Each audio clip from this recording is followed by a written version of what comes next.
ಎಲ್ರಿಗೂ ನಮಸ್ಕಾರ.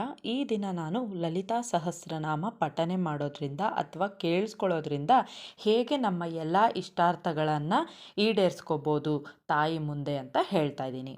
ಇಲ್ಲಿ ಲಲಿತಾ ಸಹಸ್ರನಾಮವನ್ನು ನಾವು ಪಠನೆ ಮಾಡ್ಬೋದು. ಅಂದರೆ ಕಂಪ್ಲೀಟ್ 1000 ಹೆಸರನ್ನು ಹೇಳಿ ನಾವು ಇಷ್ಟಾರ್ಥಗಳ ನಾವು ಒಂದು ಮುಂಚೆನೇ ಕೋರಿಕೆ ಮಾಡಿಕೊಂಡು ತಾಯಿ ಈ ಥರ ನಮ್ಮಲ್ಲಿ ಆಗಿದೆ ಸಂಕಲ್ಪ ಮಾಡ್ಕೊಬೇಕು. ಲಲಿತಾ ಸಹಸ್ರನಾಮವನ್ನು ಈ ಥರ ನಾನು 11 ಡೇಸು ಅಥವಾ 21 ಡೇಸ್ ಕಂಟಿನ್ಯೂಸ್ ಆಗಿ ಓದ್ತೀನಿ. ನನಗೆ ಯಾವುದೋ ಒಂದು ಸಮಸ್ಯೆ ಆಗಿದೆ, ಇದಕ್ಕೆ ಪರಿಹಾರ ಮಾಡಿಕೊಡಿ ತಾಯಿ ಅಂತ ಕೇಳಿ ನೀವು ಪಠನೆ ಮಾಡ್ಬೋದು. ಇಲ್ಲ ಪಠನೆ ಮಾಡೋಕ್ಕೆ ಬರಲ್ಲ ಅನ್ನೋರು ಸಂಕಲ್ಪ ಮಾಡಿಕೊಂಡು ಆ ಒಂದು ಲಲಿತಾ ಸಹಸ್ರನಾಮವನ್ನು 11 ದಿನ ಅಥವಾ 21 ದಿನ ಕೇಳಿಸ್ಕೊಂಡು ನೀವು ಪ್ರತಿ ಸಲ ದೇವ್ರನ್ನೇ ನೆನೆಸ್ಕೊಂಡು ನೀವು ನಿಮ್ಮ ಇಷ್ಟಾರ್ಥಗಳನ್ನು ಕೇಳ್ಕೊಬೋದು. ಈ 2 ರೀತಿಯನ್ನು ಬಿಟ್ಟು ಇನ್ನು 2 ರೀತಿ ಇದೆ. ಏನಂತ ಅಂದರೆ, ಇಲ್ಲಿ ಲಲಿತಾ ಸಹಸ್ರನಾಮವನ್ನು ಓದಿ ಕೆಲವರು ಸ್ಪಿರಿಚುವಲ್ ಆಗಿ ಗ್ರೋತ್ ಆಗ್ತಾರೆ, ಇನ್ನು ಕೆಲವರು ಮೆಟೀರಿಯಲ್ ಆಗು ಗ್ರೋತ್ ಆಗ್ತಾರೆ. ನಮಗೆಲ್ರಿಗೂ ಗೊತ್ತಿದೆ ಸ್ಪಿರಿಚುವಲ್ ಗ್ರೋತ್ ಅಂದರೆ ನಮ್ಮ ಆಧ್ಯಾತ್ಮಿಕ ಜರ್ನಿ ಏನಿದೆ, ಅಂದರೆ ನಾವು ಈ ಭೂಮಿ ಮೇಲೆ ಬಂದಿದ್ದೀವಿ, ನಮ್ಮ ಆತ್ಮ ಏನಕ್ಕೆ ಬಂದಿದೆ, ಆ ಆತ್ಮಕ್ಕೆ ಒಂದು ಮೋಕ್ಷದ ದಾರಿಯನ್ನು ಕೊಡು ತಾಯಿ ಅಂತ ಕೇಳ್ಕೊಬೋದು. ಇನ್ನು ಮೆಟೀರಿಯಲ್ ಗ್ರೋತ್ ಅಂದರೆ ನಮ್ಮೇನೋ ಬಯಕೆಗಳು ಏನಾದರೂ ಇದ್ದೇ ಇರುತ್ತಲ್ವ, ನಮಗೆ ಬಯಕೆ ಇದಾಗಬೇಕು ಅದಾಗಬೇಕು, ಏನೇನೋ ಗೊಂದಲದಲ್ಲಿರ್ತೀವಿ ಜೀವನದಲ್ಲಿ, ಅದೆಲ್ಲ ಈಡೇರಿಸ್ಬೇಕು ಅನ್ನೋ ಒಂದು ಸ್ಮಾಲ್ ಡಿಸೈರ್ಸ್ಗಳು ಇಲ್ಲ ಬಿಗ್ ಡಿಸೈರ್ಸ್ ಏನಿರುತ್ತೋ ಅದನ್ನೆಲ್ಲನೂ ಸಹ ನಾವು ಕೇಳಿಕೊಂಡು ಲಲಿತಾ ಸಹಸ್ರನಾಮವನ್ನು ಪಠನೆ ಮಾಡ್ಬೋದು ಅಥವಾ ಕೇಳಿಸ್ಕೋಬೋದು.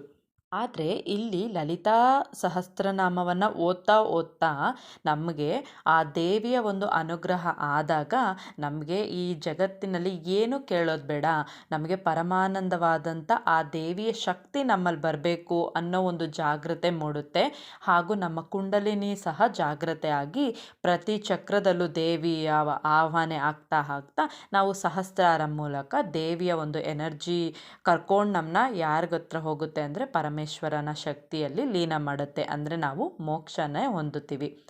ಇಲ್ಲ ನಾವು ಆ ಥರ ಬೇಡ, ನಮ್ಮ ಬಯಕೆಗಳು ನಮಗೆಲ್ಲ ಐಭೋಗ ಸಿರಿ ಸಂಪತ್ತು ಇದೆಲ್ಲ ಬೇಕು ನಮಗೆ ಆ ಟೈಮ್ಗೆ. ಈಗ ಸಿರಿ ಸಂಪತ್ತು ಅಂದಿದ ತಕ್ಷಣ ನಾವು ಬಡವರಾಗಿ ಉಟ್ಬಿಟ್ಟು ನಾವು ಹೇಳಿದ ತಕ್ಷಣ ಈ ಮಂತ್ರ ಹೇಳಿದ ತಕ್ಷಣವೇ ನಾವು ಸಾಹುಕಾರ ಆಗಿಬಿಡ್ತೀವಿ ಅಂತಲ್ಲ.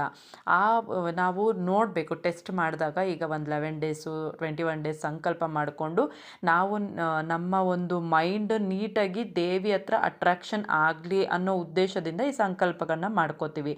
ಅದಾದಮೇಲೆ ನೀವು ನಿಮ್ಮ ಜೀವನದಲ್ಲಿ ನೋಡ್ತಾ ಇರಬೇಕು. ಇದನ್ನು ಮಾಡ್ತೀವಿ ಅಂದ್ಬಿಟ್ಟು ನಾವು ಈಗ 11 ಡೇಸ್ ಕಂಟಿನ್ಯೂಸ್ ಆಗಿ ಮಾಡ್ತೀವಿ ಅಂತ ಒಂದು ಅನುಷ್ಠಾನ ಮಾಡ್ಕೊಂಬಿಟ್ಟು ಮಧ್ಯೆ ಬ್ರೇಕ್ ಮಾಡೋದು, ದೇವರೇ ಆಗಲಿಲ್ಲ ನಮಗೆ, ಈಗ ಬೆಳಗ್ಗೆ ಹೊತ್ತು ಎದ್ದೇಳ್ತೀವಿ ನಾವು ಬ್ರಾಹ್ಮಿ ಮುಹೂರ್ತದಲ್ಲಿ ಅಂತ ಅಂದ್ಕೊಂಡು ಡೈಲಿ ಎದ್ದೇಳ್ತೀವಮ್ಮ ಅಂದರೆ ಒಂದು 11 ಡೇಸ್ ಎದ್ದು ನಾವು ದೀಪ ಹಚ್ತೀವಿ, ಲಲಿತಾ ಸಹಸ್ರನಾಮ ಓದ್ತೀವಿ ಅಂತ ಸಂಕಲ್ಪ ಮಾಡ್ಕೋತೀರಾ ಅಂದ್ಕೊಳ್ಳಿ.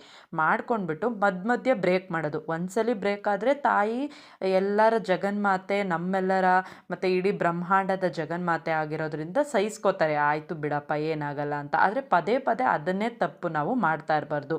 ಇಲ್ಲಿ ನಮ್ಮ ಒಂದು ವಿಲ್ ಪವರ್ನ ತೋರಿಸುತ್ತೆ ಈ ಒಂದು ಸಂಕಲ್ಪದಿಂದ.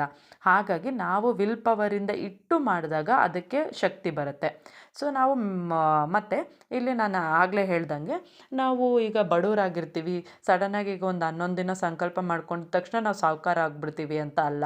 ಅಲ್ಲಿ ಆ ಒಂದು 11 ದಿನದ ಸಂಕಲ್ಪ ನಾವೇನು ಮಾಡ್ಕೊಂಡಿರ್ತೀವಿ ಲಲಿತಾ ಸಹಸ್ರನಾಮ ಓದೋಕ್ಕೆ, ಆಗಲೇ ಲಲಿತಾ ದೇವಿ ನಾವು ಅಷ್ಟು ಕನೆಕ್ಟ್ ಆಗಿ ತೋರಿಸ್ತಾ ಇರ್ತೀವಲ್ಲ, ಓದೋದು ಪಠನೆ ಮಾಡೋದು ಇಲ್ಲ ಕೇಳಿಸ್ಕೊಳ್ಳೋದು ಮಾಡ್ತಿದ್ದಾಗ ನಮಗೆ ಏನೇನು ಮಾರ್ಗಗಳಿರುತ್ತೆ, ನಾವೇನೇನು ಬಯಕೆ ನಾವು ಅಂದ್ಕೊಂಡಿದ್ದೀವಲ್ಲ ಅದು ರೀಚ್ ಆಗೋಕ್ಕೆ ಯಾವುದಾದ್ರೂ ಒಂದು ಮಾರ್ಗನ ಯಾರ ಮುಖಾಂತರನಾದರೂ ಕಳಿಸ್ತಾರೆ. ಇದನ್ನು ಯೂನಿವರ್ಸಲ್ ಕಾಲ್ ಅಂತಲೂ ಕರೀತಾರೆ. ಯೂನಿವರ್ಸು ನಮಗೆ ಸ್ಪಂದಿಸುತ್ತೆ. ಇದನ್ನು ನಾವು ಅಬ್ಸರ್ವ್ ಮಾಡ್ತಾ ಬರ್ಬೋದು.